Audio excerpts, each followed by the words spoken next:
Hi, this is Liliana. Welcome to Resilient Now podcast. I have a return guest, Yeah. so I'm so excited. Her name is Nikki, and she'll be with Hi. us in a second. Hi, Nikki. So, Hi. so this is a special podcast because she just got married in this beautiful South Africa.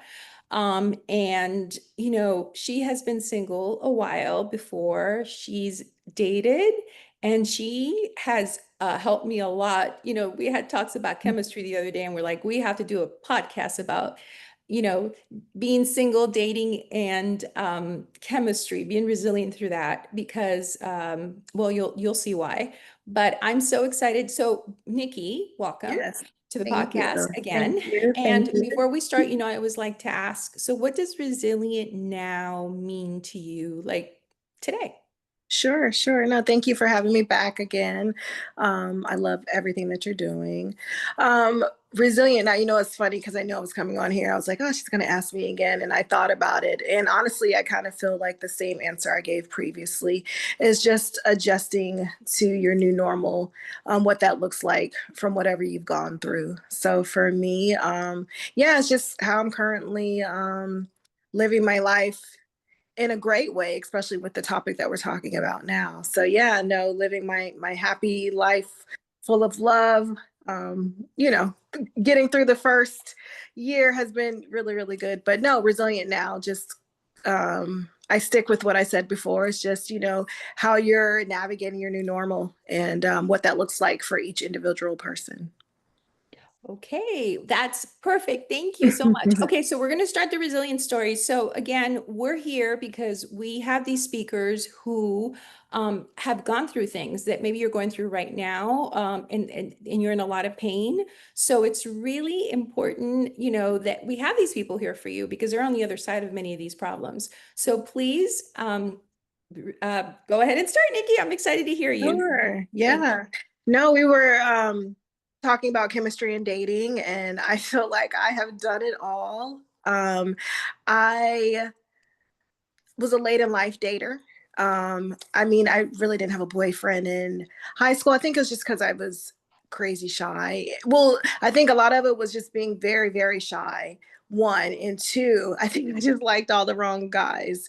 And I'm sure most, guys and girls out there, you can relate to the fact of, I was interested in all the popular guys and the guys that every girl wanted. And it's so funny. I'm pretty sure all of you can say the same that when you look back or you look now, you're just like, whew, thank God that none of that worked out. But yeah, I really, when I really say dated, like just dating in my adult life, I started very late in life. I didn't have the high school boyfriend or even the college boyfriend. I had crushes. I feel like I had forever crushes. And again, it was a mixture of liking the wrong guys, the guys that everyone liked. And it's so funny. I was having this conversation with another friend, and I was thinking about all the guys that I passed up that actually did want to go out with me and date me. And it was, my eyes were somewhere else. So, it's kind of one of those bittersweet moments. But, I'm definitely a believer in, life happens how it happens. And I'm at where I'm at because of my life choices, which I ended up in a great place. But no, my story is a little unique. When I say I dated late in life, I really will say late 20s. I dated some in LA. I remember Liliana hooked me up on a date that I went out with. And, but yeah, I was, the online dating thing was still kind of, people were doing it. But I mean, I don't look as old as I am. you. No, you don't. But yes, You're a the youngster. online dating was just really, people were still kind of scared of it. So I was a little hesitant. And then, you know, oh, I can't get a date normally, so the online dating. But anyway, I moved to Mexico, and best time of my life. Some of the girls at the embassy were dating, and I was just like, why can't I? And when I tell you I dated, I mean, just literally dated. For me, it was simply just dating, going out and meeting. I met some great people and I learned Spanish. And it's so true. They always would say to the guys, get you a long hair dictionary, which whatever, which is a girl, right? That can teach you. But I literally learned to speak Spanish. Well, I had some bases, but I learned to speak Spanish is because I was so open to dating that I didn't care if they didn't speak English. And Yeah. so, Yeah. anyway, I learned, I dated my way with all types of guys, getting to explore Mexico, which I thought was phenomenal. So I think that really was my first really true dating as an adult, not as a teen or a young adult. But with dating and not really having any parameters in terms of your heart, um, was a lot of crash lessons for me, like, Mhm. just trying to figure it out, right? And we fast forward to late 30s, and I'm learning real time quickly, you know um what the important things of dating are. You're learning the compatibility and all these different things, and it's not just attraction and chemistry, and I really That honestly gets you in thought, trouble. That chemistry oh, gets you in trouble. chemistry is a killer. Mhm. Chemistry is a killer. I thought I would leave Mexico with a husband. I come here to Miami. I'm like, yes, we're gonna date. And I remember going on one date. I was like, oh, this guy, so attractive, so handsome. And I was like, oh, it's gonna get me in trouble. Got me in trouble. And indeed, lots of tears, lots of tears. Chemistry is just only honestly one aspect. And it's such a chemistry doesn't represent for me that the person is right for you. Chemistry is just, honestly, it's just kind of like the hedonistic side of the individual, right? Gotcha. It's that sparkly feeling, but that does not decide whether a relationship is going to be long lasting. And I think just after failed relationship after being ghosted, it's a beating. It is an emotional Yeah. beating out there. It's not for the lighthearted. Nope. But I knew that I wanted a partner. And I really did. Honestly, I'm a lover. I love love. And I really just wanted to have one person. I never been a girl that wanted to date multiple guys. Um, but it's not easy. It's definitely not easy. It's How not. it's Ditto. not. Yeah, yeah.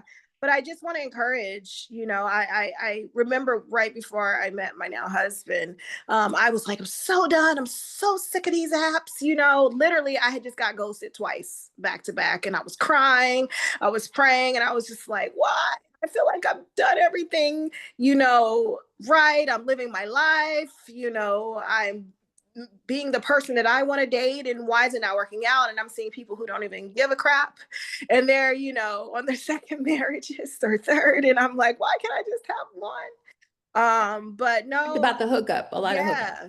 Yeah. I just really wanted a solid partner that loved and adored me just as much as I loved and adored them.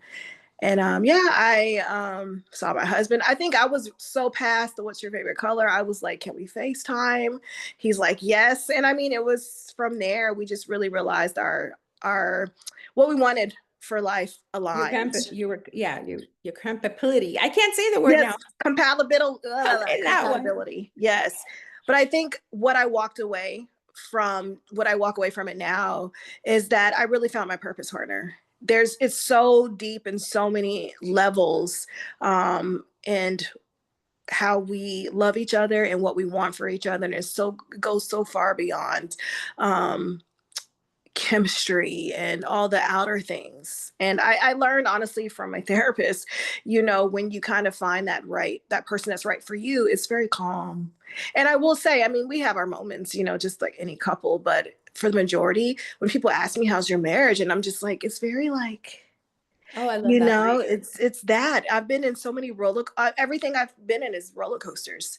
So it Yeah. kind of feels even weird now where I'm just kind of like, we're good. So yeah, no, but no, I really encourage ladies and gents to, know what you want, and especially if it's something long term. I mean, everybody wants whatever they want, but don't give up on it. And what I tell you, I'm in my mid 40s. Well, I'll be in my mid 40s in a couple months. I'm 44. You still But look a day over 25. thank you. But don't give up. Don't give up. Yeah. Stay, just know what you want. Keep going after what you want. Take a break. It's okay. But Yeah. it Yeah. just don't give up. Yeah, and don't settle. I was listening. Yeah. There's this line in Eat, Pray, Love where he says, which I think Julia Roberts says, like, everybody's telling me to get a man, and the actor, the lead says, you don't need a man. You need Yeah. a champion. You need somebody, and that's all my Yeah. friends tell me. It's like, just wait for the guy who's going to treat you like a queen, who's going to, 1000%. yeah, Thousand. I don't, It's so worth it. yeah, not give me pieces or little, morsels of, No. scrap. Like, and No. I think for me, because of my childhood and my background, I will take that sometimes, Yeah. like, I'll make it such a big deal and it's not, they're not really offering anything. And Sure. so I know for me, I just don't even want to deal with it half the Yeah. time. But Yeah. I like you, we're both women of faith. And, when Yes. I'm ready and when he's ready and when at the right time, he'll come and it won't be so hard. And he will want to call and see me and date me. And, you Thousand know, percent. if I have to manipulate that or make it happen or look super pretty or super intelligent, so they, ask me out, like that's not God's will for me. That's Right. Liliana's will. And No. sometimes I've done that and I'm like, this isn't the guy for me. And then you feel like really bad, but Yeah. and it could be like a cycle that we do as women with Oh dating. yeah. Oh So yeah. I don't want to do that. And that's Yeah. why I thought this subject, being resilient, dating and being single. And also there's a lot of great things about being single. Like nobody tells me where to go. I can go Sure. out with my girlfriends. I can just stay home. I can just take the Sunday off. I Sure. do my own trips or plan Yeah. trips. They're both good. Being in a relationship in a healthy, Thousand compatible percent. relationship is amazing, but being Yes. single is awesome too. Yeah, I think it's enjoying the season that you're in. I mean, I think it's just like you say, you take the season of singleness and just enjoy it for what it is. And it's okay to be single and still want a partner. Like, it's okay to have both feelings at the same time. So I definitely think just don't give up. Go for what you want and don't let anyone tell you that it's not possible. I take that for fuel and I just knew what I deserved and I said no because I said no to the garbage and the morsels and the crumbs. And, Yes, and I'm crumbs. Don't take the crumbs, no, girls. We deserve more. we So deserve more. we Exactly. deserve more. We do. Because I bring a lot to the table. Nikki brings a lot to the Yeah, table. So, and we want a partner who brings a lot to the table. So we'll just wait and we'll see if God exactly. wants it. But in the interim, or not even wait, just do your life. And when it comes, it comes. Exactly. Yeah, Exactly. That's what my suggestion. And then also, do the work too, right? We do the work for all the things that we want. As right. long as you're doing the work, living your life, doing the work for putting yourself out there, doing the work, Yeah, but don't let it dictate you, because right, sometimes I did and I would base if I got dates or likes on my mood and that really then becomes like a toxic thing, right? But I think right. if you can just make it part of something that you're doing and putting your efforts into it but also doing what makes you happy, I think it's a Yeah. great recipe for finding the happiness in the singleness while you're waiting for the partner, I Yes, think. and So yeah. somebody suggested to me to write a list of everything Yes. I want in a partner. And Sure. then they said, be that person. Like Yeah. be the person that you want. a And thousand that's what I percent try to work on because water seeks its own levels. for So, sure. if I'm healthy and if I'm taking care of myself, that's what I want to attract. And in the moment I don't attract that, I need to walk away just because he's hot and because he's like giving me Yeah. like, a little bit of All the something. field. Yeah. But that's not enough. I need No, that. not at So all. I'm glad you've met your Prince Charming. I know mine will come Yes, one day. we will. And thank you for doing this, Nikki. So we always wrap up with gratitude. So what's your gratitude today? What's the biggest? Um, I'm grateful for just being here and you asking me to do this show. It always brings some joy to my heart. And I'm just happy that I'm able to be part of what you're creating to touch other people. So no, I'm happy to be here and just that you thought enough of me to have me here on your podcast. Well, I love you. You're going to be invited more because you have a lot of wisdom, young lady. Anyway, I learn a lot from you. And thank you for being my friend and doing this. And everybody else will have many speakers. There's going to be a lot of podcasts. Whatever you're going through, I'm planning to have at least 100 speakers or more. And we're going to do some in Spanish too. So that's coming. Thank you for joining us and make it a beautiful day. And remember, Yes. girls, no crumbs, no crumbs, No crumbs. All no right. crumbs. Okay. Take Bye. care. Bye.